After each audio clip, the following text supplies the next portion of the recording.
트럼프의 한국 핵잠수함 승인 발표에 일본이 발칵 뒤집혔습니다. 말도 안 됩니다. 한국 따위가 무슨 기술로 핵잠수함을 만듭니까? 이건 정치적 쇼에 불과합니다.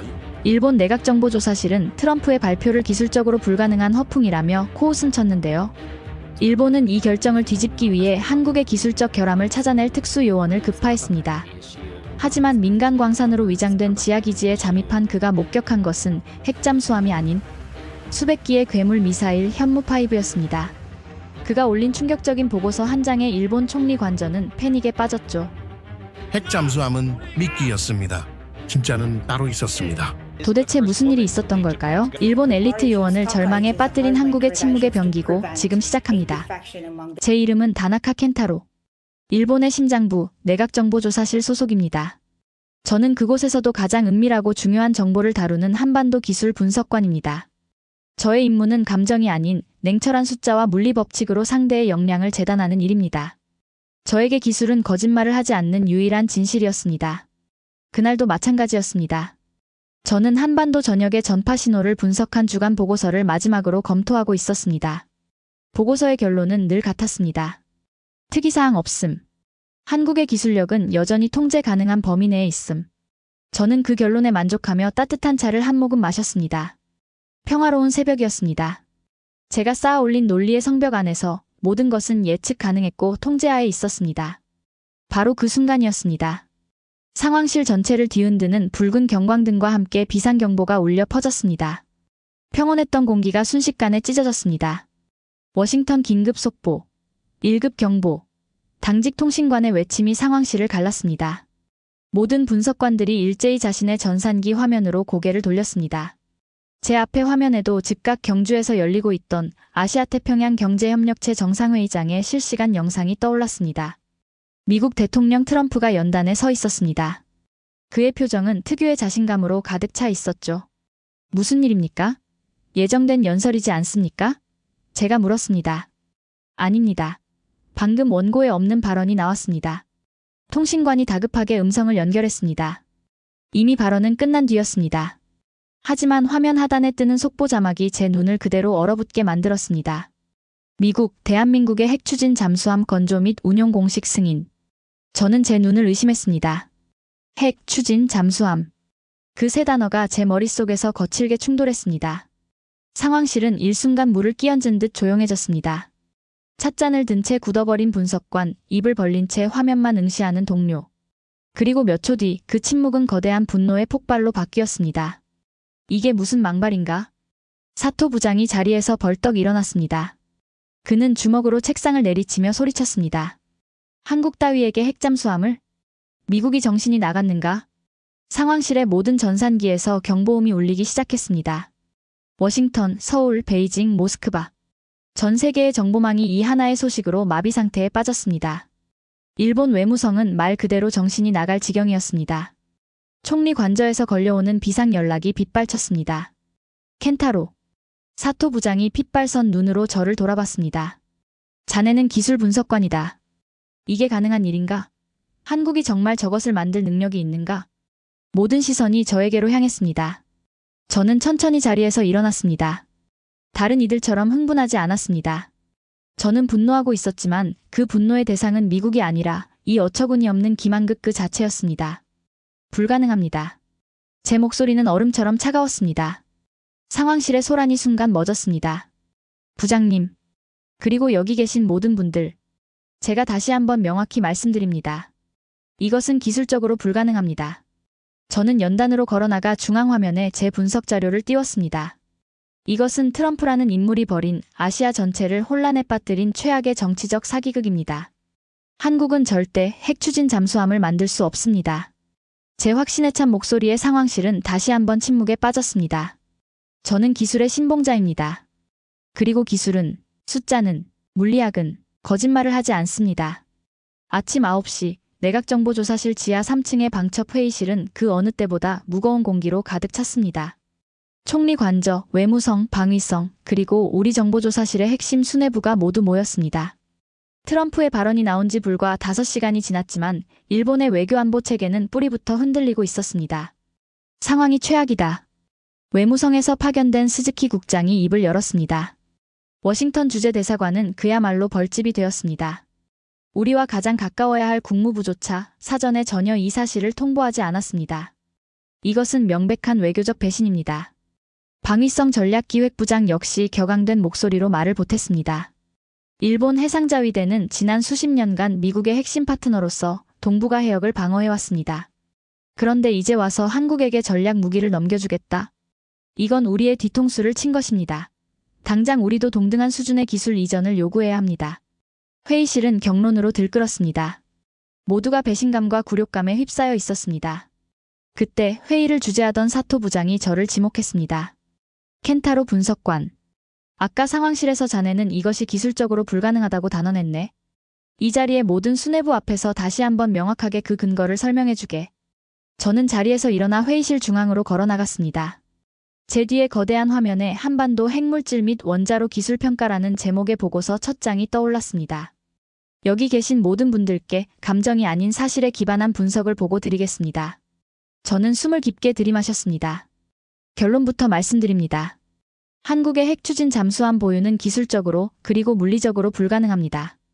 트럼프의 발언은 정치적 허풍이거나 혹은 한국의 기만술에 미국 대통령이 노란한 것에 불과합니다.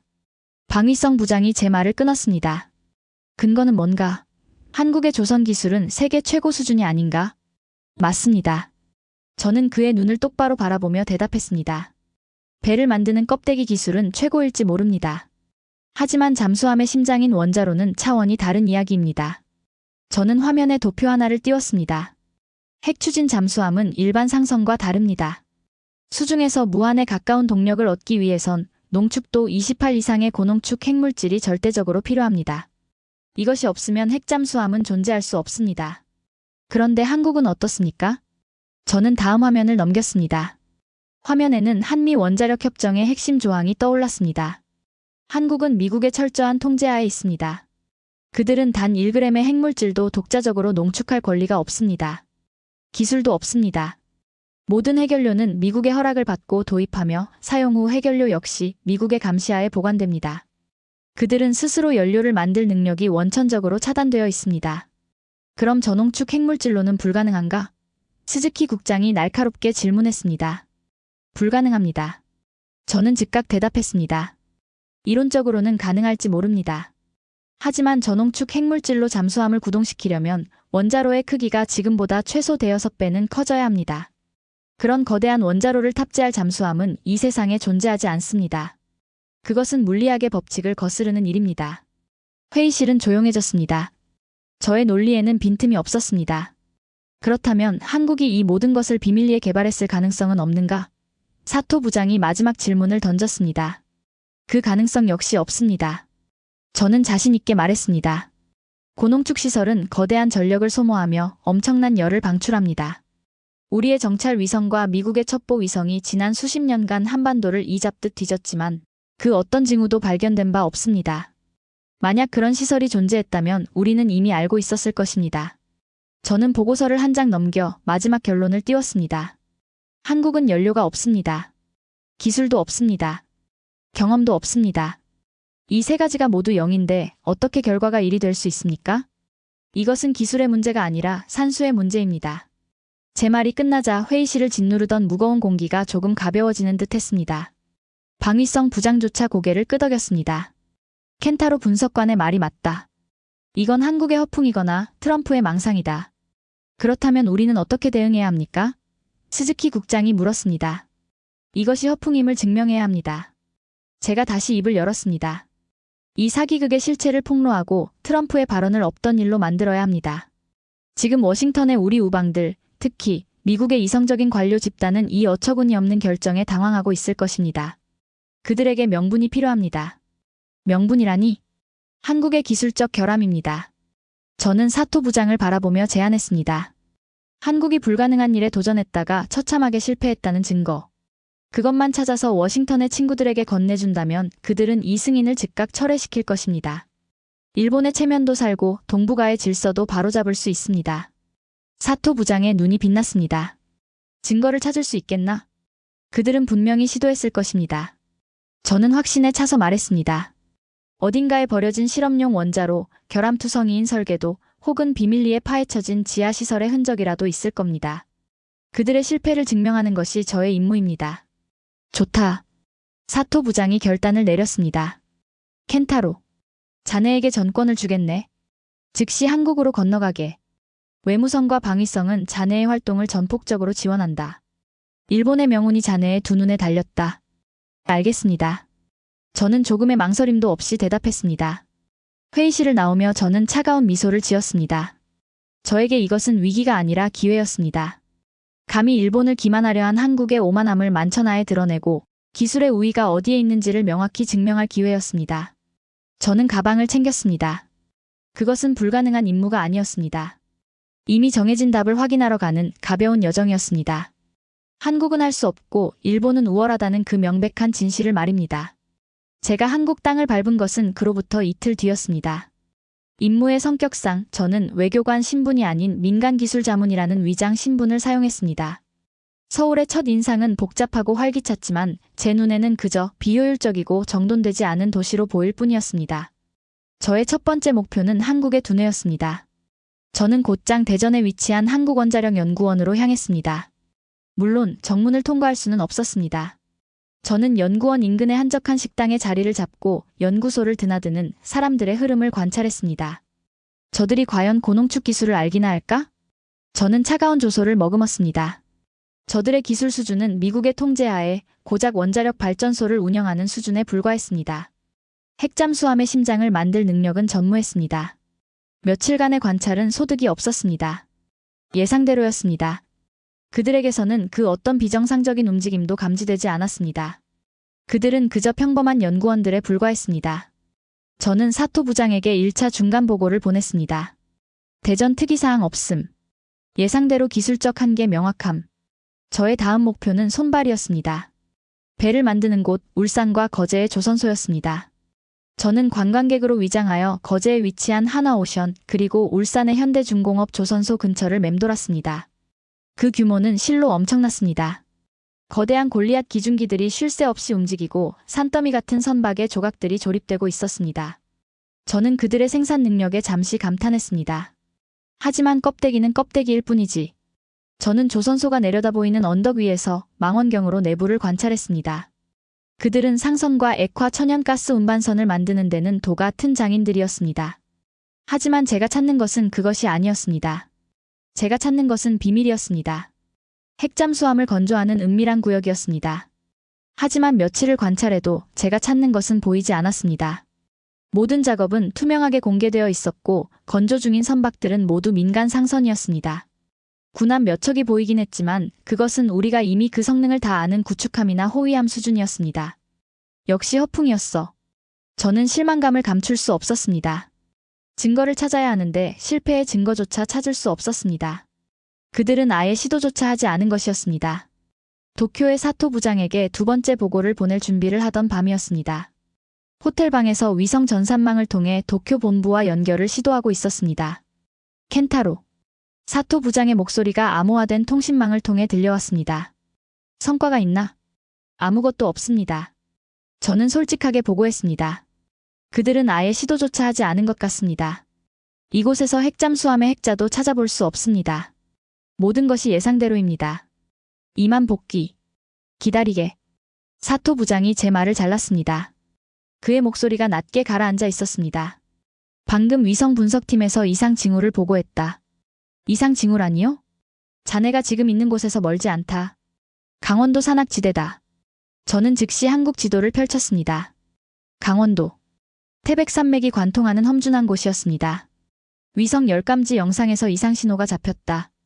사토 부장이 말을 이었습니다. 민간 광산으로 등록된 곳인데 상식 밖의 전력 사용량이 감지되고 있어. 그것도 24시간 내내. 제 심장이 뛰기 시작했습니다. 전력. 그것은 모든 비밀 활동의 흔적이었습니다.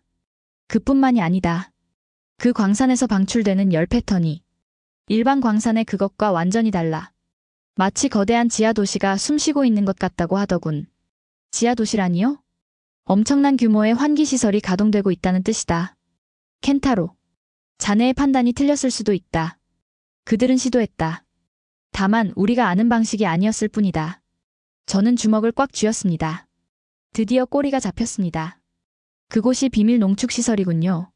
가능성이 높다. 아니, 그래야만 한다. 그 정도의 전력과 열은 고농축 원심 분리기를 수천 대 돌릴 때나 나오는 수치다. 당장 그곳으로 이동하겠습니다. 조심하게. 사토 부장의 목소리에 긴장이 실렸습니다. 그곳은 이미 민간 지역이 아닐 것이다.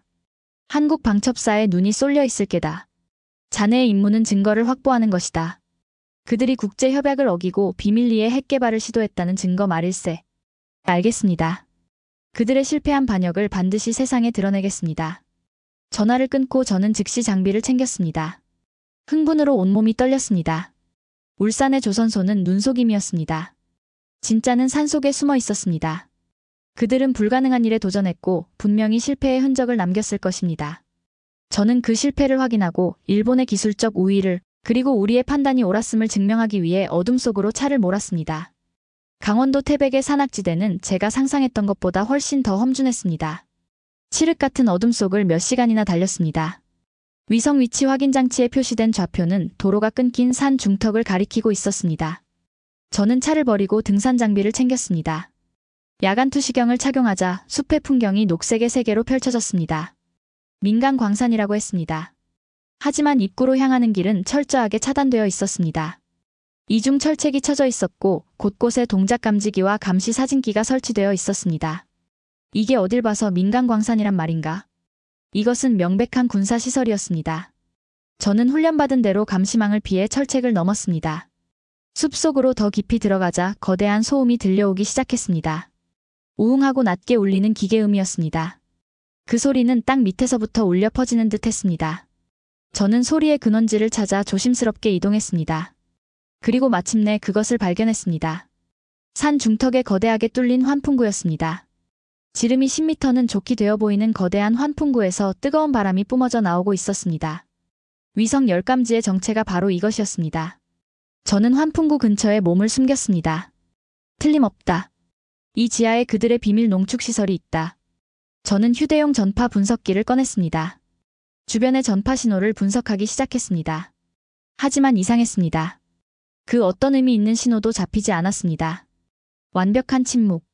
그것은 외부와의 모든 통신이 철저히 차단되어 있다는 뜻이었습니다. 내부로 들어가야 한다. 저는 결심했습니다. 이 정도 규모의 시설이라면 분명 다른 입구가 있을 것입니다. 저는 환풍구를 우회하여 산비탈을 따라 이동했습니다. 그리고 마침내 두 번째 철책을 발견했습니다. 그 너머로 산을 통째로 깎아 만든 듯한 거대한 지하 벙커의 입구가 보였습니다. 무장한 경비병력이 입구를 지키고 있었습니다. 그들의 복장은 일반 군인이 아니었습니다. 방첩사 소속의 특수 요원들이었습니다. 켄타로, 여기서부턴 진짜다. 저는 스스로에게 되뇌었습니다. 저는 경비병력의 교대 시간을 기다렸습니다. 새벽 4시 가장 경계가 허술해지는 시간이었습니다. 경비병 2명이 잠시 자리를 비운 틈을 타 저는 그림자처럼 움직여 입구 측면의 어둠 속으로 파고들었습니다. 입구는 거대한 강철문으로 막혀 있었습니다. 하지만 그 옆으로 작은 통로가 보였습니다. 환기구와 연결된 보조 통로였습니다. 저는 자물쇠 해제 도구를 꺼내 조용히 잠금 장치를 풀었습니다. 차가운 금속의 감촉이 손끝에 전해졌습니다. 딸깍하는 작은 소리와 함께 문이 열렸습니다. 저는 좁은 통로 안으로 몸을 밀어 넣었습니다. 내부는 완벽한 어둠이었습니다. 야간 투시경에 의지해 천천히 전진했습니다. 축축하고 차가운 공기가 느껴졌습니다. 그리고 아까 들었던 그 거대한 기계음이 이제는 제 발밑에서 제 온몸으로 진동하며 들려왔습니다. 얼마나 거대한 시설이기에 이 정도의 울림이. 통로는 끝없이 이어지는 듯 했습니다. 저는 제가 지금 산의 심장부를 향해 가고 있음을 직감했습니다. 한참을 걸었을까? 저 멀리서 희미한 빛이 보였습니다. 저는 걸음을 멈추고 숨을 죽였습니다. 빛이 새어 나오는 곳은 작은 환기창이었습니다. 저는 조심스럽게 그곳으로 다가갔습니다. 그리고 그 환기창을 통해 저는 제 25년간의 분석관 경력이 저의 모든 논리와 확신이 산산조각 나는 광경을 목격하게 되었습니다. 그곳은 원심 분리기가 돌아가는 농축시설이 아니었습니다. 그것은 제가 상상조차 할 수 없었던 이 세상에 존재해서는 안 될 무엇이었습니다. 지하 수백 미터 아래 축구장 수십 개를 합친 것보다 더 거대한 동굴이 펼쳐져 있었습니다. 그리고 그 공간을 가득 메운 것은 원심불리기가 아니었습니다. 그것은 미사일이었습니다. 수백 기의 거대한 미사일들이었습니다. 저는 숨을 쉴 수 없었습니다. 야간 투시경을 벗었습니다. 제 눈으로 직접 보고도 믿을 수가 없었습니다. 조명탑에서 쏟아지는 밝은 빛 아래 거대한 미사일들이 마치 고대의 거인들처럼 줄지어 도열해 있었습니다. 그것은 제가 아는 그 어떤 미사일과도 달랐습니다. 길이 20m는 좋게 넘어 보였고 그 굵기는 소형 잠수함에 필적했습니다. 저것이 한국이 말한 현무라는 것인가? 아니야. 이건 달라. 현무는 저렇게 크지 않아. 제 머릿속이 비명을 질렀습니다. 이것은 현무포가 아니었습니다. 이것은 완전히 새로운 미지의 괴물이었습니다. 훗날 현무5라고 불리게 될 바로 그 괴물이었습니다. 지상에서는 자동화된 운반 차량들이 쉴 새 없이 움직이며 미사일들을 거대한 수직 발사관으로 옮기고 있었습니다. 모든 것이 자동화되어 있었습니다. 사람은 거의 보이지 않았습니다. 이건 조립 공장이 아니야. 이미 완성된 거야. 여긴 병기고다. 저는 온몸이 사시나무처럼 떨리는 것을 느꼈습니다. 우리가 핵잠수함이라는 미끼에 정신이 팔려 있는 동안 한국은 그 뒤에 숨어 아무도 모르게 이 끔찍한 침묵의 병기고를 완성시킨 것이었습니다. 저 미사일 하나하나의 탄두 중량을 어림짐작해 보았습니다. 저 정도 크기라면 탄두 무게만 8에서 9톤. 그것은 소형 전술핵 무기의 버금가는 파괴력이었습니다. 그런데 저것이 지금 몇 기인가? 100기? 200기? 아니, 저 끝이 보이지 않는 동굴 반대편까지 합치면 수백 기에 달할 것이었습니다. 이것은 억지력이 아니었습니다. 이것은 절멸이었습니다. 저는 이 경악스러운 사실을 기록하기 위해 주머니 속 소형 사진기를 꺼내려 했습니다. 바로 그때였습니다. 손들어. 차가운 금속성의 목소리가 등 뒤에서 들려왔습니다. 동시에 수십 개의 강력한 불빛이 저를 덮쳤습니다. 움직이면 쏜다. 천천히 무기를 버리고 무릎 꿇어. 저는 눈을 뜰 수 없었습니다. 야간 투시경을 쓰고 있던 눈이 갑작스러운 빛에 적응하지 못했습니다. 저는 천천히 손을 들었습니다. 제압당한 것은 순식간이었습니다. 복면을 쓴 방첩사 요원들이 저를 둘러쌌습니다. 내각정보조사실 소속 다나카 켄타로. 맞나? 한 요원이 제 신분증을 확인하며 물었습니다. 저는 대답할 수 없었습니다. 그들은 이미 모든 것을 알고 있었습니다. 따라와라. 저는 무력하게 그들에게 끌려갔습니다. 모든 것이 끝났다고 생각했습니다. 저는 적국의 심장부에서 가장 끔찍한 비밀을 목격한 채 붙잡혔습니다. 저의 오만함이, 저의 확신이 저를 이곳까지 끌고 온 것이었습니다. 그리고 저는 이곳에서 조용히 사라지게 될 것이었습니다. 그것은 완전한 제압이었습니다. 제 몸은 얼음처럼 차갑게 굳어버렸습니다. 빛 속에서 어둠의 형체들이 다가왔습니다. 그들은 한치의 망설임도 없이 제 팔을 결박하고 제 눈을 가렸습니다. 훈련받은 전문가의 손길이었습니다. 저항은 불가능했고 무의미했습니다. 저는 제가 수집한 모든 정보가 그리고 제 목숨이 이곳에서 끝났음을 직감했습니다. 다나카 켄타로. 내각정보조사실 소속. 한 남자의 목소리가 제 귓가에 낮게 울렸습니다. 그는 제 신원을 확인하는 것이 아니었습니다. 이미 모든 것을 알고 있다는 통보였습니다. 저는 아무 말도 하지 않았습니다. 아니, 할 수 없었습니다. 제 혀는 마비되었고 제 머릿속은 방금 목격한 그 압도적인 병기고의 광경으로 하얗게 타버린 뒤였습니다. 수백 기의 괴물 무기들. 그것은 가능성이나 시도가 아니었습니다. 그것은 완료된 현실이었습니다. 제가 그토록 확신했던 불가능이라는 논리의 성벽이 그 거대한 실체 앞에서 모래성처럼 무너져 내렸습니다. 이쪽이다. 거친 손길이 저를 일으켜 세웠습니다. 저는 눈이 가려진 채 그들이 이끄는 대로 끌려가기 시작했습니다. 제가 예상했던 것은 거친 신문실이나 차가운 감옥이었습니다. 하지만 저를 기다리고 있던 것은 그보다 훨씬 더 깊은 절망이었습니다. 그들은 저를 일부러 전시시키며 걷게 했습니다. 저는 느낄 수 있었습니다. 제가 들어왔던 좁은 환기 통로가 아니었습니다. 우리는 거대하고 끝없이 넓은 공간을 가로지르고 있었습니다. 발밑에서는 아까 들었던 그 거대한 기계음이 이제는 수백 개로 증폭되어 제 온몸의 뼈를 울렸습니다. 그것은 딱 밑이 아니었습니다. 저는 거대한 기계의 심장부 안을 걷고 있었습니다. 잠깐 멈춰. 그들이 저를 세웠습니다. 그리고 제 눈가리개를 거칠게 벗겨냈습니다. 저는 잠시 눈을 뜰 수 없었습니다. 눈을 깜빡이며 초점을 맞추었을 때 저는 다시 한번 숨을 멈춰야 했습니다. 저는 거대한 유리벽 앞에 서 있었습니다. 그리고 그 유리벽 너머로 제가 아까 보았던 것과는 또 다른 동굴이 펼쳐져 있었습니다. 그곳은 병기고가 아니었습니다. 그곳은 생산 공장이었습니다. 거대한 기계 팔들이 쉴 새 없이 움직이며 제가 보았던 그 괴물 무기들을 조립하고 있었습니다. 인간은 거의 보이지 않았습니다. 모든 것이 자동화된 기계들에 의해 완벽하게 통제되고 있었습니다. 이럴 수가. 제 입에서 신음이 새어나왔습니다. 아까 본 것은 완성품이었습니다. 그런데 이곳에서는 그것을 생산하고 있었습니다. 도대체 이 지하 요새의 규모는 어디까지란 말입니까? 저것을 보게. 저를 끌고 온 요원이 제 턱을 잡아 돌렸습니다. 유리벽 반대편에는 거대한 화면판들이 줄지어 있었습니다. 그리고 그 화면판에는 도쿄, 오사카, 교토. 제가 아는 도시들의 위성지도와 함께 수많은 숫자와 궤적들이 실시간으로 계산되고 있었습니다. 그것은 모의 타격 화면이었습니다. 그들은 저에게 보여주고 있었습니다. 자신들이 무엇을 할 수 있는지를. 이것은 신문이 아니었습니다. 이것은 의도된 전시였습니다. 다시 제 눈이 가려졌습니다. 저는 그들에게 끌려 엘리베이터처럼 느껴지는 승강기에 탔습니다. 한참을 더 깊이 아래로 내려가는 감각이었습니다. 이 산 전체가, 아니, 이 산맥 전체가 하나의 거대한 무기 공장이었던 것입니다. 얼마나 지났을까 승강기가 멈췄습니다. 저는 끌려 나와 어느 방으로 던져졌습니다. 눈 가리개가 벗겨졌습니다. 제 앞에는 제가 상상했던 차가운 신문실이 아니었습니다. 그곳은 너무나도 평범한, 오히려 고급스럽기까지 한 작은 응접실이었습니다. 따뜻한 색감의 벽지가 발라져 있었고 푹신해 보이는 소파와 작은 탁자가 놓여 있었습니다.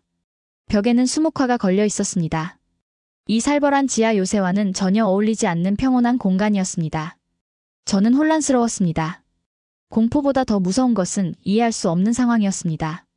그때 문이 소리 없이 열렸습니다. 방으로 들어선 것은 복면을 쓴 요원이나 거친 군인이 아니었습니다. 깨끗하게 다려진 흰 셔츠에 단정한 안경을 쓴 40대 중반의 남자였습니다. 그의 표정은 온화했고 손에는 작은 찻잔 2개가 들려 있었습니다. 많이 놀라셨을 텐데. 우선 따뜻한 차부터 한잔하시지요. 그가 제 앞에 찻잔을 내려놓으며 말했습니다. 그의 한국어는 부드럽고 정중했습니다. 저는 그를 멍하니 바라보았습니다. 그는 제 맞은편 소파에 편안하게 앉았습니다. 저는 이곳의 안내를 맡고 있는 박 실장이라고 합니다. 그가 미소 지었습니다. 다나카 켄타로 분석관님. 맞으시지요? 내가 누군지 어떻게? 물론입니다. 박 실장이 차를 한 모금 마셨습니다. 분석관님이 인천공항에 도착하신 순간부터, 아니, 도쿄에서 출발하시기 전부터 저희는 모든 것을 알고 있었습니다. 제 머릿속이 하얘졌습니다. 모든 것을 알고 있었다고요? 저희 내각정보조사실에.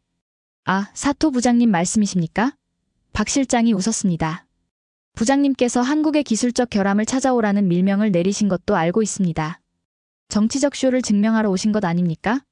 저는 완벽하게 발가벗겨진 기분이었습니다. 저의 임무, 저의 목적, 심지어 저의 확신까지 이들은 모든 것을 꿰뚫어보고 있었습니다.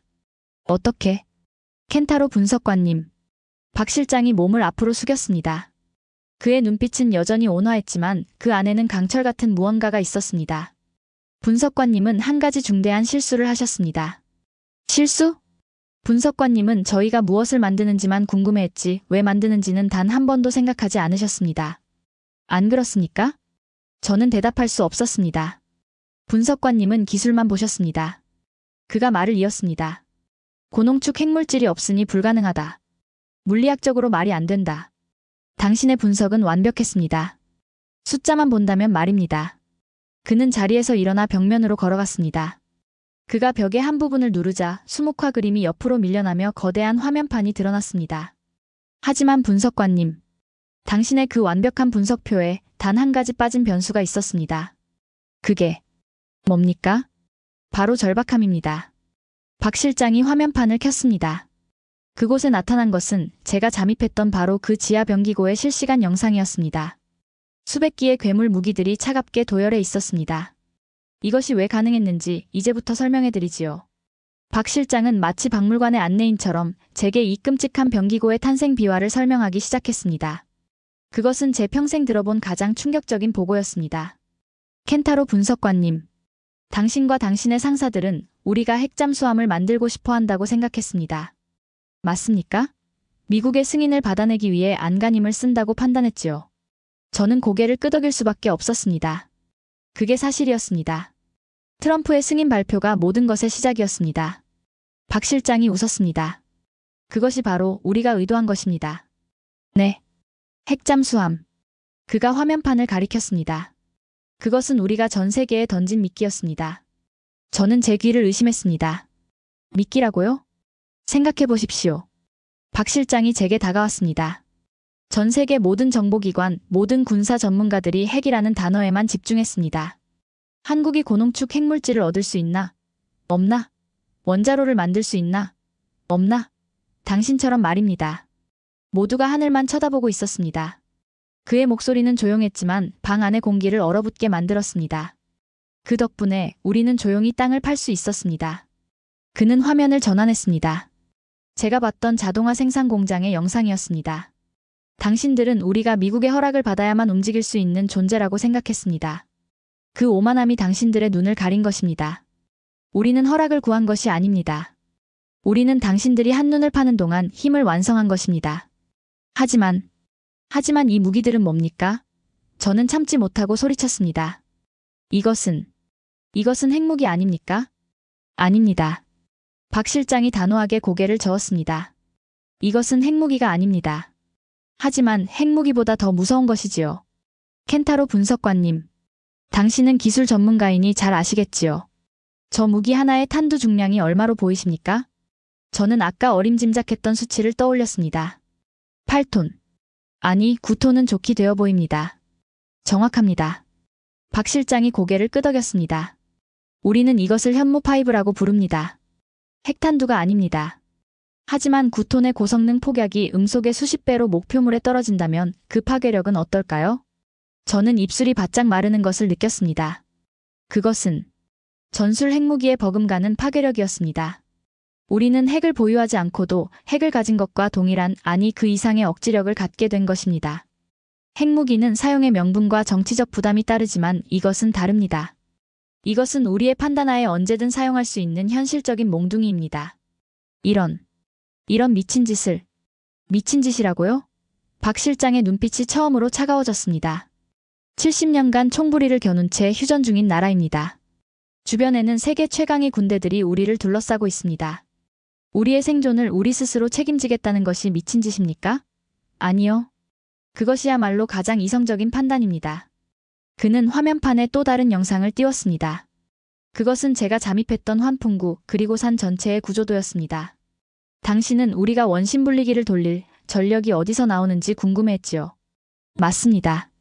이 시설은 엄청난 전력을 소모합니다. 하지만 그 전력은 원자력 발전소에서 오는 것이 아닙니다. 화면이 바뀌었습니다. 그곳은 강원도 산맥 깊은 곳에 위치한 거대한 수력 발전소의 모습이었습니다. 우리는 이 시설만을 위한 전용 수력 발전소를 산 지하에 건설했습니다. 외부 전력망과는 완전히 분리되어 있습니다. 당신들의 위성이 아무리 전력 사용량을 감시해도 이 지하 도시의 움직임은 파악할 수 없었던 이유입니다. 저는 온몸에서 힘이 빠져나가는 것을 느꼈습니다. 완벽한 기만이었습니다. 우리는 처음부터 끝까지 속고 있었습니다. 조선소는, 울산의 그 조선소는 무엇이었습니까? 제가 마지막 남은 힘을 다해 물었습니다. 아, 그건 말입니까? 박 실장이 다시 부드럽게 미소 지었습니다. 그것도 미끼의 일부였습니다. 우리는 당신 같은 분들이 반드시 찾아올 것이라 예상했습니다. 그래서 일부러 오래된 구축함의 선체 조각을 원통형 천으로 덮어 비밀스럽게 운반하는 모습을 보여준 것입니다. 당신들이 저것이 핵잠수함의 일부로구나 하고 확신하게 만들도록 말입니다. 저는 그들의 연극의 노란한 광대에 불과했습니다. 제 보고서, 저의 확신, 그 모든 것이 그들의 손바닥 위에서 노란하고 있었습니다. 왜 저를? 제가 신음처럼 물었습니다. 왜 저를 붙잡아와서 이 모든 것을 보여주시는 겁니까? 비밀리에 처리하면 그만이지 않습니까? 그 질문에 답해드리지요. 박 실장이 찻잔에 다시 따뜻한 차를 따랐습니다. 우리는 분석관님을 통해 일본 정부에 그리고 전 세계에 우리의 진짜 의도를 전달하고 싶기 때문입니다. 진짜 의도? 네. 그는 제게 찻잔을 건넸습니다. 저는 떨리는 손으로 그것을 받았습니다. 우리는 이 무기를 사용할 생각이 없습니다. 하지만 사용할 준비는 되어 있습니다. 우리는 전쟁을 원하는 것이 아니라 전쟁이 불가능한 상태를 원하는 것입니다. 그는 제 눈을 똑바로 바라보았습니다. 트럼프 대통령의 핵잠수함 승인은 고마운 일입니다. 하지만 분석관님, 우리는 그 승인이 없었어도 상관없었습니다. 왜냐하면 우리는 이미 이 침묵의 병기고를 완성했기 때문입니다. 그의 말은 충격 그 자체였습니다. 일본이 그리고 미국이 허락이냐 거절이냐를 두고 탁상 공론을 벌이는 동안 한국은 이미 게임의 판 자체를 바꾸어 버린 것이었습니다. 그들은 허락을 구걸한 것이 아니라 자신들의 힘을 완성하고 그 결과를 통보할 시점만 기다리고 있었던 것입니다. 켄타로 분석관님, 박 실장이 자리에서 일어났습니다. 당신의 임무는 한국의 실패를 증명하는 것이었습니다. 하지만 이제 당신의 새로운 임무는 한국의 성공을 보고하는 것입니다.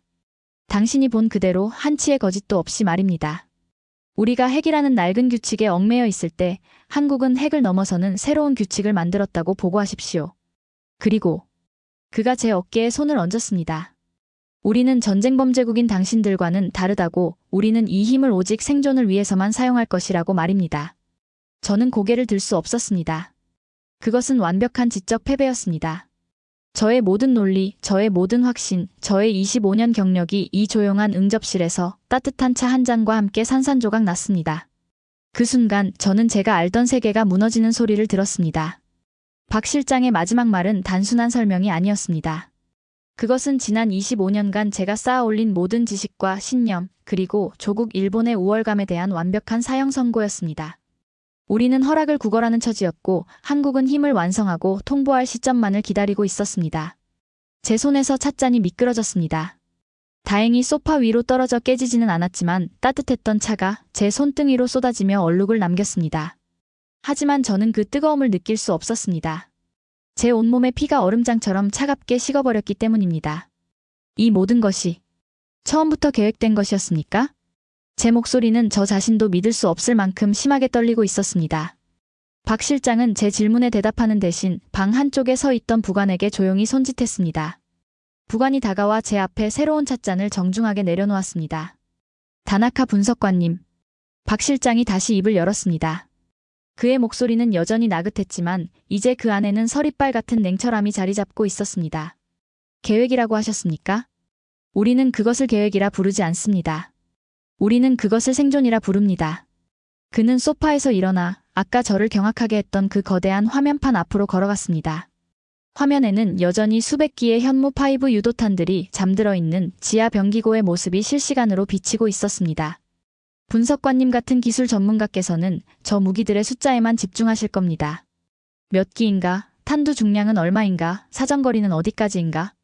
물론 그것도 중요합니다. 하지만 분석관님은 또다시 핵심을 놓치고 계십니다. 핵심이라니요? 저것보다 더한 것이 있다는 말입니까? 더한 것이 아닙니다. 박 실장이 고개를 저었습니다. 더 근본적인 것입니다. 저 무기들은, 저 병기고는 그저 결과물일 뿐입니다. 껍데기일 뿐이지요. 진짜 힘은 저것을 가능하게 만든 보이지 않는 힘입니다. 그는 화면판을 조작했습니다. 지하 병기고의 영상이 사라지고 복잡하게 얽힌 조직도가 나타났습니다. 이것이 지난 20년간 이 거대한 사업을 이끌어온 우리의 방식입니다. 저는 화면에 떠오른 조직도를 보고 다시 한번 경악했습니다. 그곳에는 국방부나 국가정보원 같은 공식적인 기관의 이름이 없었습니다. 대신 제1수력, 한강정밀기계, 백두소재공학 같은 들어본 적도 없는 수십, 수백 개의 민간 기업들의 이름이 거미줄처럼 얽혀 있었습니다. 이게 도대체. 분석관님은 우리가 이 지하도시를 건설할 때 당신들의 위성망이 어떻게 단 한 번의 특이 징후도 포착하지 못했는지 궁금하지 않으셨습니까? 물론입니다. 이 정도 규모의 공사라면 막대한 자재와 인력이 투입되었을 텐데. 맞습니다. 박 실장이 미소 지었습니다. 그래서 우리는 이 사업을 쪼갠 것입니다. 우리는 거대한 지하 요새를 한 번에 건설하지 않았습니다. 대신 대한민국 전역에 흩어져 있는 수백 개의 민간 기업들에게 각기 다른 부품을 각기 다른 시기에 발주했습니다. 그는 화면의 한 기업을 가리켰습니다. 예를 들어 이 한강정밀기계라는 회사는 지난 10년간 스위스에 수출한다며 고성능 밸브 수천 개를 납품했습니다. 물론 그 밸브가 스위스가 아닌 이곳 강원도 산맥 지하로 들어왔다는 사실은 그 회사의 사장조차 모릅니다. 그는 그저 수출 실적이 늘었다고 기뻐했겠지요. 그는 또 다른 기업을 가리켰습니다. 저 백두소재공학이라는 곳은 중동에 플랜트를 짓는다며 특수 합금 수만 톤을 생산했습니다. 그 합금이 사막이 아닌 이 지하 동굴의 벽을 만드는 데 쓰였다는 것은 극소수의 관계자 외에는 아무도 모릅니다. 자금의 흐름, 물자의 이동, 그 모든 것을 수백 개의 조각으로 나누어 20년에 걸쳐 진행했습니다. 당신들의 위성망이 볼 수 있었던 것은 그저 평범한 대한민국의 경제활동뿐이었습니다. 저는 할 말을 잃었습니다. 이것은 단순한 기만이 아니었습니다. 이것은 국가 전체를 무대로 한 20년짜리 거대한 연극이었습니다. 모든 국민이 자신도 모르는 사이에 이 무시무시한 병기고의 건설에 동참하고 있었던 것입니다. 자금은 어떻게 감당했습니까? 이 정도 규모라면 천문학적인 돈이 들었을 텐데 국방 예산만으로는 불가능합니다. 훌륭한 질문입니다. 박 실장이 고개를 끄덕였습니다. 물론 국방 예산으로 진행하지 않았습니다. 그랬다면 당신들이나 미국이 즉각 알아차렸겠지요. 그는 다시 화면을 조작했습니다. 이번에 나타난 것은 대한민국의 사회 기반 시설 예산안이었습니다. 답은 여기에 있습니다. 우리는 국방이 아닌 건설로 이 모든 것을 진행했습니다. 강원도 산맥을 관통하는 새로운 고속도로 예산, 동해안의 항만 현대화 사업, 전국 노후 수도관 교체 사업, 이 모든 거대한 토목 사업 예산 속에 이 지하 도시를 건설하는 비용이 교묘하게 숨겨져 있었습니다. 산의 터널을 뚫는 김에 우리는 그 옆에 조금 더 깊은 동굴을 팠을 뿐입니다. 저는 온몸에 소름이 돋았습니다. 그 치밀함, 그 대담함에 혀를 내둘렀습니다. 일본이었다면 상상도 할 수 없는 일이었습니다. 정당 간의 알력 다툼, 관료들의 이기주의, 그리고 언론의 감시 속에서 이런 거대한 비밀 사업을 20년간 유지한다는 것은 불가능에 가까웠습니다. 어떻게 이 많은 사람들이 20년간 비밀을 지킬 수 있었습니까? 애국심? 박 실장이 제 말을 받았습니다. 물론 그것도 중요합니다. 하지만 우리는 감정에 호소하지 않았습니다.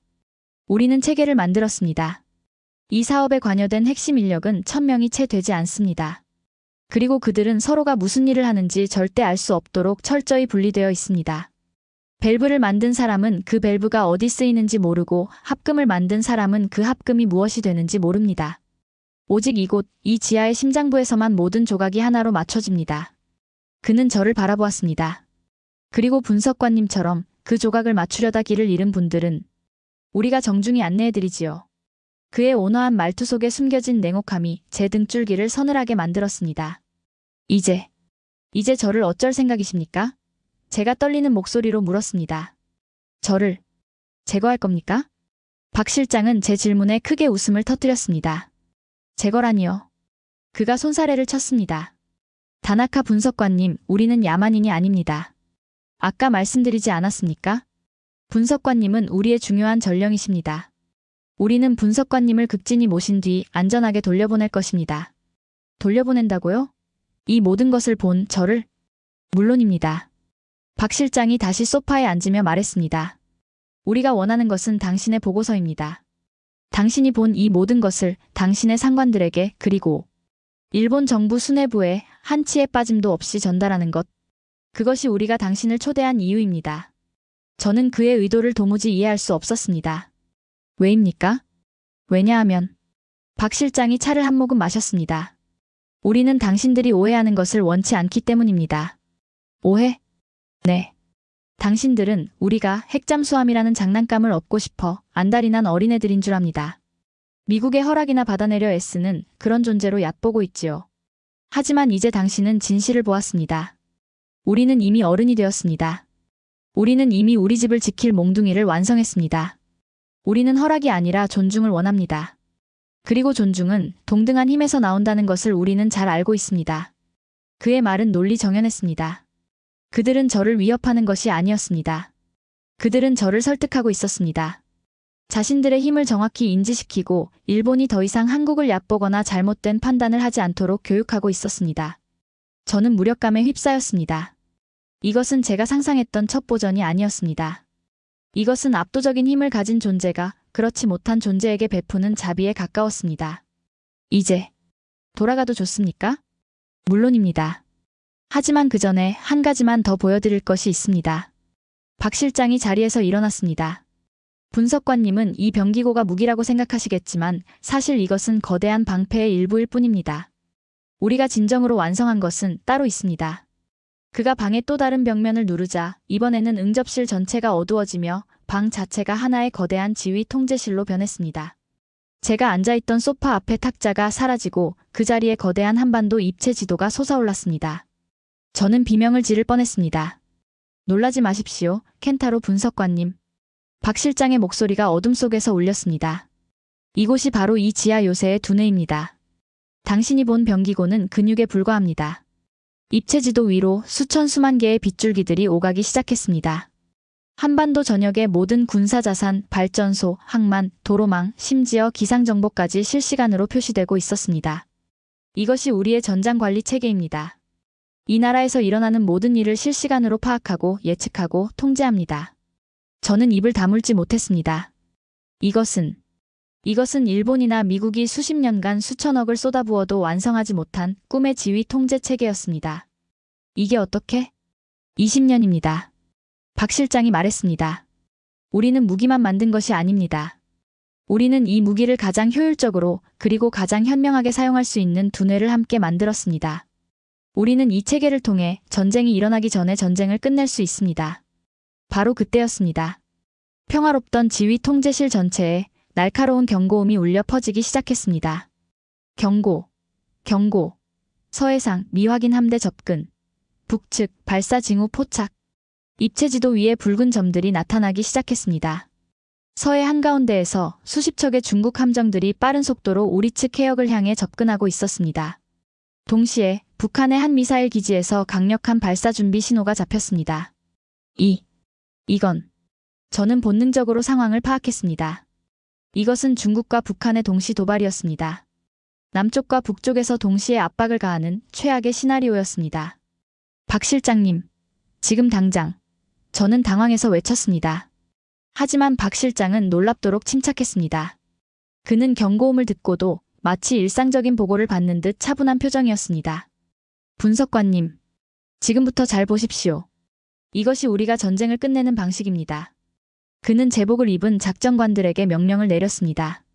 현재 시각부로 태극 수호 2단계를 발령한다. 서해 함대는 절대 교전하지 말고 즉각 방어 대형으로 전환하라. 대응 사격은 불허한다. 하지만 실장님, 저들이 이미 한 젊은 장교가 항의하려 했습니다. 교전은 불허한다. 박 실장이 단호하게 말했습니다.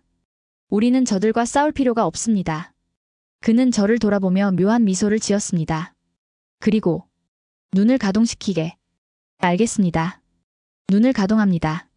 작전관의 말이 끝나자마자 저는 믿을 수 없는 광경을 목격했습니다. 입체 지도 위에 표시되어 있던 수십 척의 중국 함대 정보가 마치 잉크가 번지듯 흐려지기 시작했습니다. 그들의 위치, 속도, 방향. 모든 정보가 뒤엉키기 시작했습니다. 이게 무슨? 전자전입니다. 박 실장이 조용히 설명했습니다. 우리는 지금 저 함대의 모든 감각기관을 마비시키고 있습니다. 그들은 지금 자신들이 어디에 있는지, 동료함이 어디에 있는지, 심지어 우리가 어디에 있는지도 모르는 완벽한 안개 속에 갇힌 것입니다. 그들에게는 우리가 보이지 않고 우리는 그들의 허둥대는 모습을 선명하게 보고 있지요. 화면 한쪽에 혼란에 빠진 중국 함정들의 실제 위성 영상이 떠올랐습니다. 그들은 서로 충돌할 듯 아슬아슬하게 기동하며 우왕좌왕하고 있었습니다. 다음, 북측은 발사 징후 70% 돌파.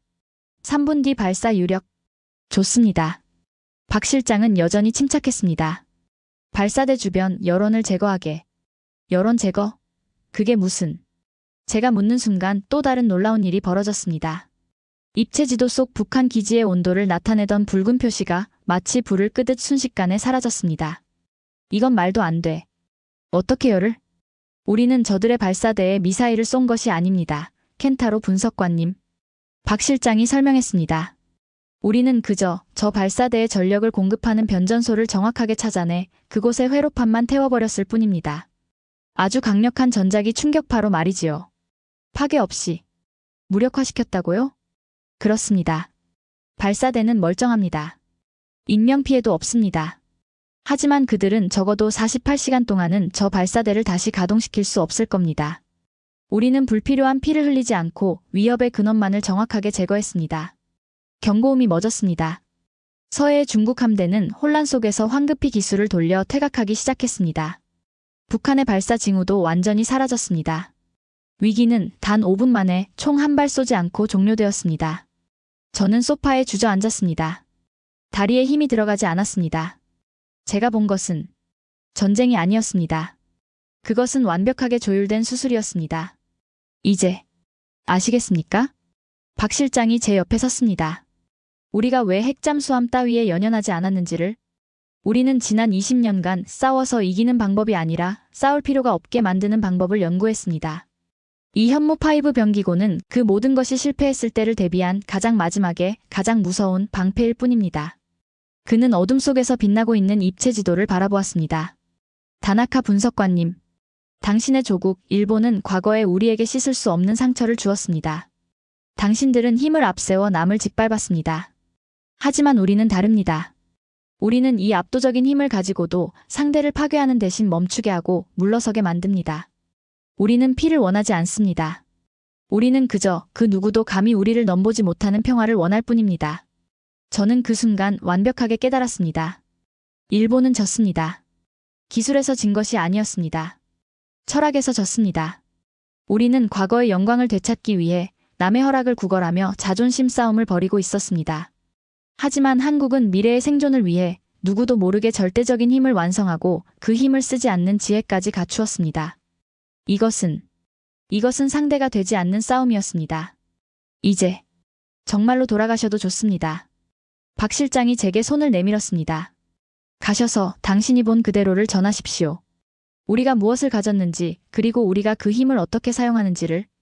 그리고 그가 제 손을 강하게 잡았습니다. 다시는 한국을 얕보지 말라고 말입니다. 저는 돌아왔습니다. 하지만 그 땅에 발을 내디딘 순간 저는 깨달았습니다. 제가 돌아온 곳은 더 이상 제가 떠났던 그 조국, 일본이 아니었습니다. 모든 것이 낯설었습니다. 나리타 공항의 질서정연한 풍경, 분주하게 오가는 사람들, 익숙한 언어들. 그 모든 것이 하룻밤 사이에 색이 바래고 얇은 유리처럼 위태롭게 느껴졌습니다. 저는 그 거대한 지하 요새에서 보았던 한반도 전역을 실시간으로 보여주던 그 거대한 입체 지도를 떠올렸습니다. 그 지도 위에서 붉은 점으로 번쩍이던 수많은 위협들, 그리고 그것을 정리하던 보이지 않는 손을 떠올렸습니다. 이곳 도쿄도 그 지도 위에 있었습니다. 저는 더 이상 내각정보조사실의 엘리트 분석관 다나카 켄타로가 아니었습니다. 저는 패배한 적장의 목숨을 구걸하고 돌아온 전령에 불과했습니다. 그것도 적의 자비로 적이 쥐어준 비행기표를 들고서 말입니다. 본부로 향하는 차 안에서 저는 창밖을 바라보며 보고서를 구상했습니다. 무엇을 보고해야 하는가? 제가 본 것은 사실이었지만 그 사실은 우리 조직이, 아니 우리 정부가 믿을 수 있는 범위를 아득히 초월해 있었습니다. 한국은 우리의 상상을 초월하는 지하 병기고를 완성했습니다. 그들의 유도탄은 핵무기 없이도 우리 수도를 일격에 무력화시킬 수 있습니다. 그들은 우리의 모든 통신과 지휘 체계를 단 몇 분 안에 마비시킬 수 있는 보이지 않는 무기를 보유하고 있습니다. 그리고 그들은 그 힘을 사용하지 않는 것을 선택했습니다. 마지막 문장에서 저는 깊은 무력감에 빠졌습니다. 그렇습니다. 그들은 우리를 이긴 것이 아니었습니다. 그들은 우리를 살려준 것이었습니다. 제가 만약 그 환기구에서 즉시 제거되었다면 이 진실은 영원히 어둠 속에 묻혔을 것입니다. 하지만 그들은 저를 살렸습니다. 저의 눈을 이용해 그들의 의지를 도쿄의 심장부에 전달하기 위해서였습니다. 박 실장의 마지막 말이 귓가를 맴돌았습니다. 다시는 한국을 얕보지 말라고 말입니다. 그것은 경고이자 마지막 잡이었습니다. 내각정보조사실 본부 건물은 여전히 그 위용을 자랑하고 있었습니다. 하지만 제 눈에는 그저 낡고 오래된 성체처럼 보였습니다. 지하 수백 미터 아래에 건설된 그 거대한 자동화 요새에 비하면 이곳은 너무나도 취약해 보였습니다. 제 복귀 소식은 이미 전달되어 있었습니다. 저는 어떤 환영도 어떤 의심의 눈초리도 받지 않았습니다. 그저 익숙한 복도를 걸어 제가 떠났던 그 회의실로 안내되었습니다. 문이 열렸습니다. 그곳에는 사토 부장을 비롯한 외무성과 방위성의 최고 위급 인사들이 앉아 있었습니다. 3일 전 제가 불가능을 단언했던 바로 그 자리였습니다. 그들의 얼굴에는 초조함과 함께 억눌린 기대감이 서려 있었습니다. 그들은 제가 한국의 실패라는 증거를, 자신들의 오만함을 정당화해줄 달콤한 열매를 가져오기를 기다리고 있었습니다. 켄타로. 사토 부장이 자리에서 일어났습니다. 그의 목소리는 평소보다 한층 높았습니다. 무사히 돌아왔군. 그래, 찾았는가? 그들이 숨기려 했던 실패의 증거 말일세. 미국의 승인 없이는 한 발짝도 나아가지 못하고 어설프게 흉내만 내다 포기해버린 그 자네들을 찾았느냔 말이다. 방위성 장성도 거들었습니다. 자네의 분석이 옳았다는 것을 증명할 보고서를 기다리고 있네. 한국의 기술적 결함, 우리가 익히 아는 그들의 한계 말이야. 저는 회의실 중앙으로 천천히 걸어나갔습니다. 제 손에는 아무것도 들려있지 않았습니다. 사진기도, 녹음기도, 그 어떤 증거물도 없었습니다. 박 실장이 말했듯이 모든 것은 폐기되었습니다. 저의 유일한 증거는 바로 저 자신이었습니다. 이 모든 것을 목격하고 살아 돌아온 저의 존재, 그리고 제 안에 각인된 공포와 경외감이었습니다. 저는 깊게 숨을 들이마셨습니다. 회의실의 모든 시선이 제 입에 고정되었습니다. 부장님. 제 목소리는 낮고 건조하게 울렸습니다. 여기 계신 모든 분들께 저의 최종 분석 결과를 보고 드리겠습니다. 그래, 어서 말해보게. 사토 부장이 재촉했습니다. 저의 첫 번째 분석은 완벽하게 틀렸습니다. 뭐라고? 사토 부장의 얼굴에서 미소가 사라졌습니다.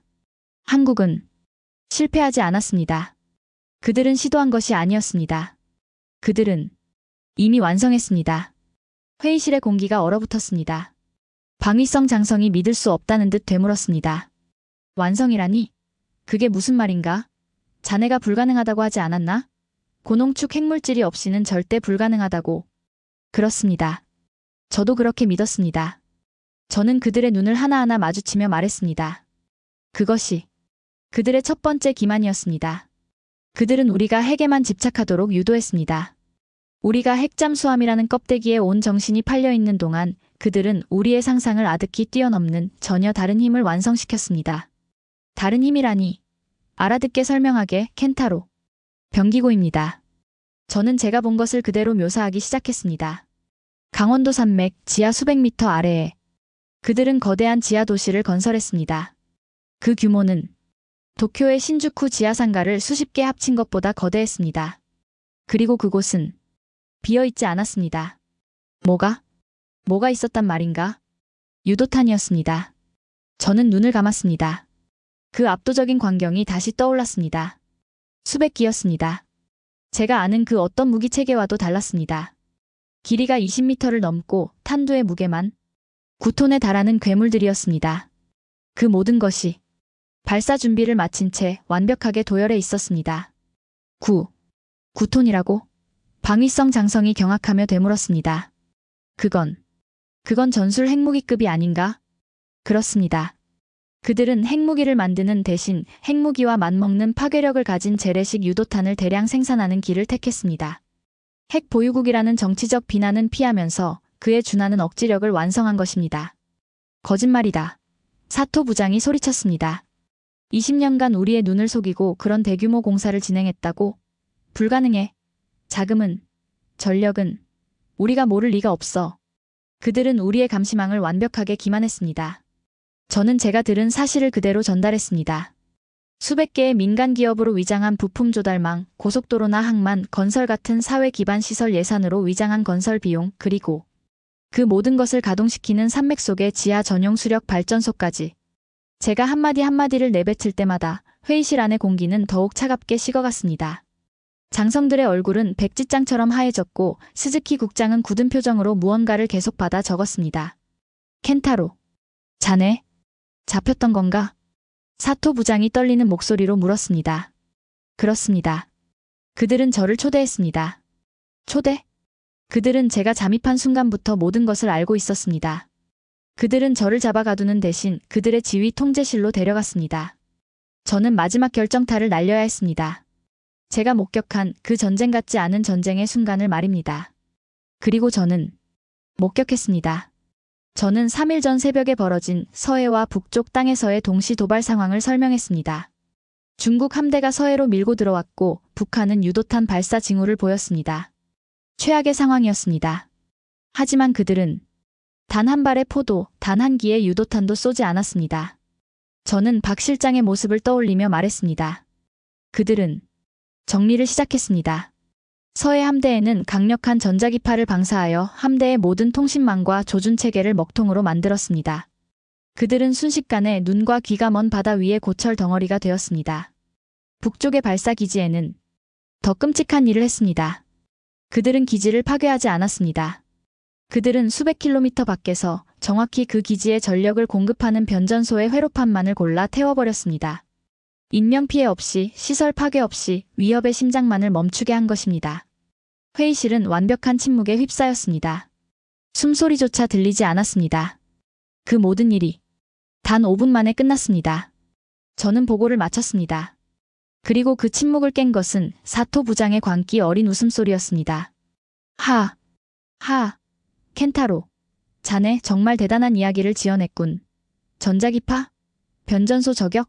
지하도시? 자네가 한국에서 삼류공상과학 영화라도 한 편 보고 온 모양이군. 부장님, 이것은 사실입니다. 제가 소리쳤습니다. 사실? 증거는 어디 있나? 사토 부장이 제게 달려들어 멱살을 잡았습니다. 자네가 가져온 증거가 뭐냐는 말이다. 사진은, 녹음은 아무것도 없지 않나? 그들은 모든 것을 폐기했습니다. 폐기? 아니면 원래부터 없었던 거겠지. 방위성 장성이 차갑게 말했습니다. 켄타로 분석관. 자네는 두 가지 중 하나일세. 하나, 자네가 한국의 고도화된 심리전에 완벽하게 넘어가 그들의 허풍과 기만술에 놀아났거나. 둘, 자네가 그들에게 포섭되었거나. 저는 배신자가 아닙니다. 그렇다면 증명해보게. 사토 부장이 저를 밀쳤습니다. 증거도 없이 이런 허무맹랑한 이야기로 내각을 흔들려 하다니. 자네는 우리 조직의 수치다. 스즈키 국장이 그들을 말렸습니다. 진정하십시오. 켄타로 분석관. 잠시 이성을 찾으시지요. 당신이 본 것이 사실이라고 칩시다. 그렇다면 한국은 왜 당신을 살려보냈습니까? 이 모든 비밀을 아는 당신을 말입니다. 그것은 저는 박 실장의 마지막 말을 떠올렸습니다. 그들은 저를 전령으로 사용한 것입니다. 이 모든 사실을 우리 정부 수뇌부에 전달하도록 말입니다. 전령? 사토 부장이 다시 비웃었습니다. 우리에게 항복이라도 하라는 건가? 아닙니다. 저는 굳은 표정으로 그들을 바라보았습니다. 그들은 우리가 다시는 얕보지 말기를 바라고 있었습니다. 이 건방진 놈들. 방위성 장성이 주먹으로 책상을 내리쳤습니다. 감히 우리 일본 제국에게. 그들은 이미 우리를 넘어섰습니다. 저도 모르게 소리가 나왔습니다. 장군님, 부장님, 제발 현실을 직시하십시오. 우리가 과거의 영광에 사로잡혀 있는 동안 그들은 미래의 생존을 준비했습니다. 우리가 미국의 허락을 구걸하며 자존심 싸움을 벌일 때 그들은 20년간 피와 땀으로 이 절대적인 힘을 완성했습니다. 기술에서 진 것이 아닙니다. 우리는 그들의 절박함에서 그리고 치밀함에서 완벽하게 패배한 것입니다. 제 외침은 회의실을 울렸지만 그들의 굳게 닫힌 귀를 뚫지는 못했습니다. 사토 부장의 얼굴이 차갑게 식었습니다. 그는 제게서 완전히 등을 돌렸습니다. 켄타로 분석관. 오늘부로 자네를 모든 임무에서 배제한다. 부장님, 자네는 현재 심각한 정신적 오염 상태에 있는 것으로 판단된다. 한국의 심리전에 완벽하게 당했어. 당분간 근신하며 머리를 식히도록 하게. 하지만 이것은 진실입니다. 확인해 보셔야 합니다. 무엇을 확인하지? 자네의 몽상인가? 아니요. 그들의 힘을. 됐네. 사토 부장이 손을 내저었습니다. 경비문이 열리고 익숙한 얼굴의 보안 요원들이 들어왔습니다. 켄타로 분석관을 의료동의 격리실로 안내하게. 외부와의 모든 접촉을 금지한다. 지금 당장. 저는 저항하지 않았습니다. 그럴 힘도 없었습니다. 박 실장의 말이 맞았습니다. 그들은 믿지 않았습니다. 아니, 믿을 수 없었던 것입니다. 자신들이 수십 년간 아래로 보았던 나라가 자신들을 뛰어넘었다는 그 끔찍한 진실을 받아들일 준비가 되어 있지 않았습니다. 저는 보안 요원들에게 이끌려 회의실을 나왔습니다. 복도를 걸으며 저는 마지막으로 사토 부장에게 말했습니다. 부장님, 그들은 우리와 다른 존재가 되었습니다. 부디 현명한 판단을. 문이 닫혔습니다. 저는 차가운 격리실에 갇혔습니다. 창문 하나 없는 하얀 방이었습니다. 제가 그토록 확신했던 기술과 논리의 세계에서 추방되어 망상증 환자 취급을 받게 된 것입니다. 며칠이 지났습니다. 아무도 저를 찾아오지 않았습니다. 하루 3번 작은 배식구를 통해 식사가 들어올 뿐이었습니다. 저는 하얀 벽을 바라보며 박 실장의 얼굴을 떠올렸습니다. 그도 이것까지 예상했을까? 그렇습니다. 그는 분명히 예상했을 것입니다. 저의 이 비참한 고립까지도 그의 거대한 각본의 일부였을 것입니다. 그는 제가 이 진실을 보고하는 것만으로는 부족하다고 생각했을 겁니다. 일본 정부가 이 진실을 스스로 깨닫게 만들어야 했습니다. 제가 격리된 지 며칠이 지났는지도 모를 어느 날이었습니다. 방 안의 작은 확성기에서 지지직거리는 소리가 났습니다. 그리고 사토 부장의 목소리가 들려왔습니다. 켄타로, 듣고 있나? 그의 목소리는 심하게 떨리고 있었습니다. 지금 당장 중앙상황실로 오게. 저는 자리에서 일어났습니다. 방금 한국에서 전 세계를 향해 발표를 시작했네. 격리실의 문이 열렸습니다. 저는 비틀거리며 복도로 나섰습니다. 그리고 내각정보조사실의 심장부, 그 거대한 중앙상황실로 향했습니다. 그곳에는 제가 회의실에서 보았던 모든 수뇌부들이 마치 유령이라도 본 사람들처럼 거대한 중앙 화면판을 올려다보며 굳어 있었습니다. 화면 속에는 제가 보았던 바로 그 지하 병기고의 모습이 전 세계 언론을 통해 생중계되고 있었습니다. 그리고 화면 중앙에는 안녕하십니까? 저는 대한민국 국가안보실의 박 실장입니다. 익숙한 얼굴 박 실장이 전 세계를 향해 담담하게 입을 열고 있었습니다. 지금부터 우리가 지난 20년간 준비한 힘에 대해 그리고 그 힘을 왜 사용하지 않을 것인지에 대해 설명해 드리겠습니다. 사토 부장이 저를 돌아보았습니다. 그의 얼굴은 하얗게 질려 있었고 두 눈은 공포로 가득 차 있었습니다. 켄타로, 자네의 말이 전부 사실이었군. 저는 대답하지 않았습니다. 그저 화면 속에서 당당하게 브리핑을 이어가는 박 실장의 모습을 바라볼 뿐이었습니다. 그것은 패배의 확인이었습니다. 그리고 동시에 우리가 알지 못했던 새로운 시대가 우리의 의지와는 상관없이 이미 시작되었음을 알리는 신호탄이었습니다. 격리실의 문이 열리고 저는 다시 한번 내각정보조사실의 심장부, 중앙상황실로 들어섰습니다. 불과 며칠 전 제가 불가능을 단언했던 바로 그 장소였습니다. 그리고 지금 그곳에 모인 일본의 최고 엘리트들은 모두 유령이 되어 있었습니다. 아무도 저를 쳐다보지 않았습니다. 사토 부장도, 방위성의 장성들도, 외무성의 스즈키 국장도 모두가 넋이 나간 표정으로 오직 하나의 화면, 방금 전 저를 몽상가로 만들었던 그 진실을 비추는 거대한 중앙 화면판만을 응시하고 있었습니다. 화면 속에는 박 실장이 서 있었습니다. 그는 더 이상 제 앞에 있던 온화한 안내인이 아니었습니다. 그는 수백 기의 현무5 유도탄이 도열한 지하 병기고의 압도적인 광경을 배경으로 전 세계를 향해 대한민국의 새로운 독트린을 선포하고 있었습니다.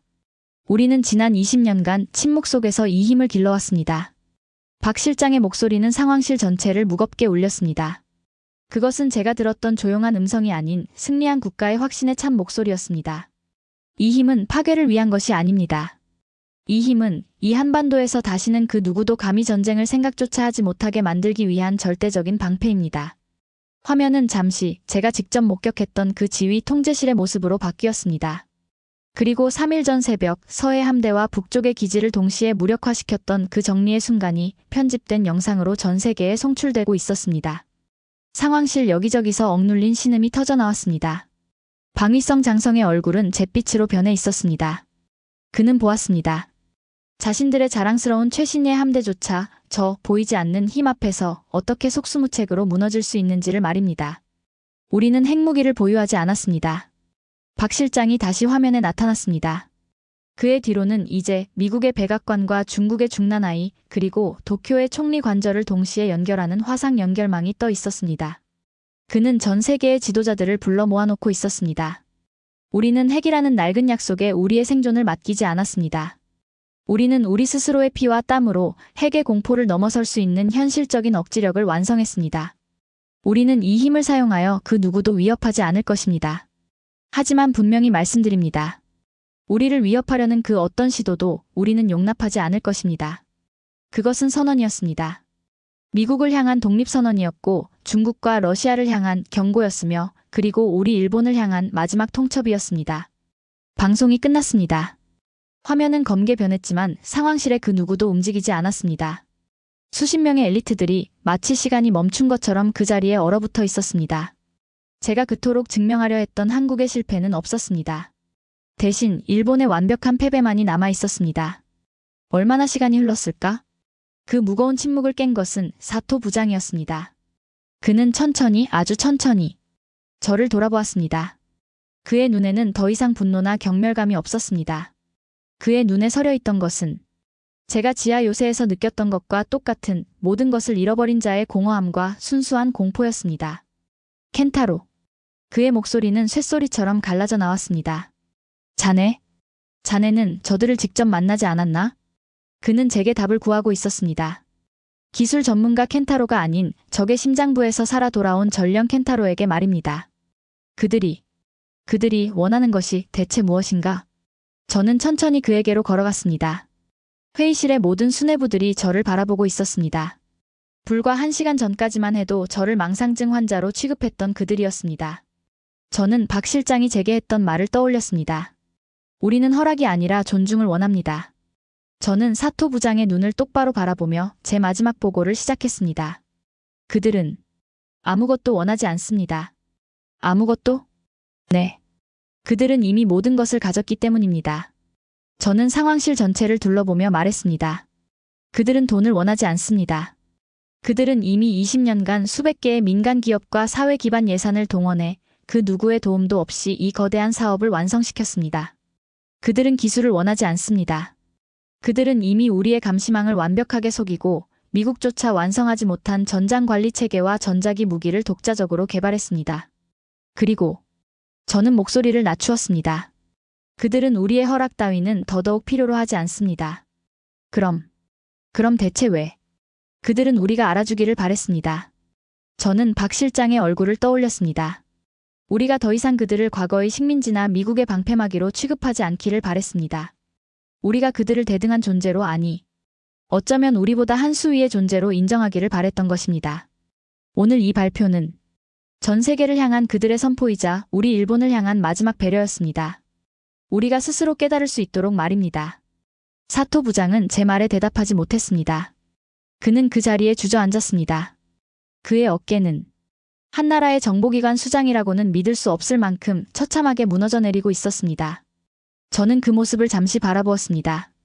그리고 저는 조용히 돌아섰습니다. 저의 임무는 끝났습니다. 전령으로서의 임무도 분석관으로서의 임무도 모두 끝났습니다. 저는 상황실의 문을 열고 밖으로 나갔습니다. 복도를 걷는 제 발걸음은 이상하리만치 가벼웠습니다. 아무도 저를 막지 않았습니다. 저의 근심 명령도 저에 대한 모든 의심도 방금 전 그 거대한 진실 앞에서 모두 무의미해졌기 때문입니다. 저는 본부 건물을 나왔습니다. 도쿄의 하늘은 맑았습니다. 저는 집으로 돌아가지 않았습니다. 저는 사직서를 제출했습니다. 그리고 도쿄를 떠났습니다. 그로부터 6개월이 흘렀습니다. 저는 지금 도쿄에서 멀리 떨어진 작은 바닷가 마을에 살고 있습니다. 저는 더 이상 켄타로 분석관이 아닙니다. 저는 그저 작은 서점에서 오래된 책들을 관리하며 살아가는 다나카일 뿐입니다. 제 삶에서 내각정보조사실에 긴박했던 나날들은 마치 먼 전생의 일처럼 느껴집니다. 오늘 아침 늘 그렇듯 작은 찻집에 앉아 신문을 펼쳤습니다. 신문의 일면에는 제가 예상했던 기사가 실려 있었습니다. 미한 워싱턴 선언, 개정 상호 주권 존중 기반한 새로운 동반자 관계 발표. 저는 기사를 천천히 읽어 내려갔습니다. 핵잠수함이라는 단어는 이제 부차적인 문제였습니다. 기사의 핵심은 기술 이전이나 보호가 아니었습니다. 그것은 대등한 협력이었습니다. 미국이 마침내 인정한 것입니다. 한국이 더 이상 자신들의 통제하에 있는 동맹이 아님을 말입니다. 그들은 박 실장의 표현대로 어른이 되었습니다. 신문 한쪽 구석에는 작은 기사가 하나 더 있었습니다. 일본 정부 사토 내각정보조사실장 전격 경질 대한반도 정보 실패 책임. 저는 씁쓸하게 웃었습니다. 사토 부장은 결국 그 진실의 무게를 감당하지 못하고 역사의 뒤편으로 사라졌습니다. 하지만 그것이 끝이 아님을 저는 알고 있습니다. 일본의 정계는 지금 그들이 수십 년간 쌓아올린 한국관이 뿌리부터 흔들리는 거대한 지각 변동을 겪고 있습니다. 저는 찻잔을 들었습니다. 찻잔 너머로 겨울바다가 차갑게 빛나고 있었습니다. 저는 가끔 그 지하 요새를 생각합니다.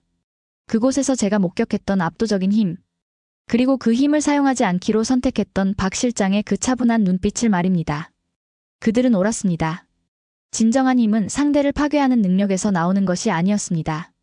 그것은 언제든 상대를 파괴할 수 있음에도 불구하고 상대를 살려보낼 수 있는 여유, 그리고 그 힘을 바탕으로 더 나은 질서를 만들고자 하는 의지에서 나오는 것이었습니다.